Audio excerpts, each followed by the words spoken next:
how to refer friends to Navy Federal. Here's what you want to do. You want to load up the browser on your phone and Google search for Refer Family Navy Federal.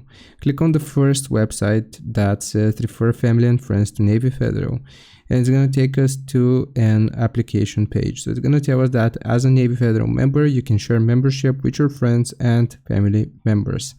So here, what is going to be required of you is the member's first name. So for example, here you can type John, and obviously you fill this out appropriately. So the member's last name is also going to be required, as well as the member email. Who would you like to refer? So here it's going to ask for your friends or family member's name, last name, and their email. In the top field, you will need to provide your name if you are the member, and after that you will just click on submit, and that's how you refer friends to Navy Federal. Hope this helps. Leave a like and sub. I'll see you next time.